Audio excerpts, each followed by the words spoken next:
The only thing that's a shame about Feist is that it so closely resembles Limbo on a basic level that you'll be hard-pressed to find somebody that doesn't make that comparison, so let's try to not do that. Feist is a 2D platformer by Bits and Beasts, a two-man team based in Zurich, Switzerland. The first game by the duo, Feist began its journey into existence back in 2008 as a small prototype showcased at IGF before the two found themselves in a place where they could finally buckle down and return to work on the project.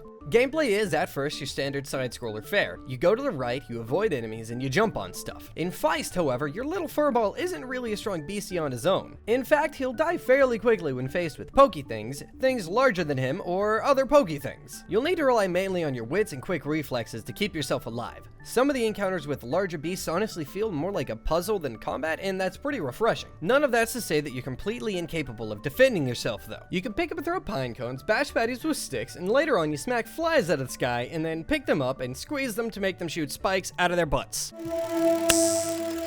Your furballs are quick little devil and floaty to boot, like super floaty. The way you can move around in the air is something to get used to, as well as the way he interacts with the environment, but it comes in handy when making some precision jumps. At times, the difficulty curve seems completely out of whack. You'll go through an area without much trouble and come up against something that just completely breaks the flow in the middle of everything. You'll spend a bunch of time there before moving on, and Feist quickly gets back into its stride, but that doesn't change the fact that the difficulty goes up and down like a roller coaster that has no idea what to do other than make very sporadic hills. The visual design of Feist is quite unique when compared to a lot of other games out nowadays. Everything in the foreground seems to be made of a 3D model, but it's all seen as silhouettes. This allows for some really cool animation and effects to be pulled off. Set that stark and detailed foreground in front of a vibrant but saturated background, and you've got a gorgeous game that gives you a lovely new wallpaper every other frame. The sounds that everything makes in Feist are spot on. There's a lot of ambient noise going on throughout the game, and the soundtrack is dark, brooding, and atmospheric. The noises some of the traps and monsters make will have you jumping, but more because there's an intensity that gets you invested in everything going on than because they'll actually be startling you. And seriously, the music in Feist is great. Tomek did an amazing job, and you can check it out on his Bandcamp page. You can get Feist for $15 on Steam. If you're into platformers like the one that starts with an L that we already said we're not going to name, then you should give it a whirl.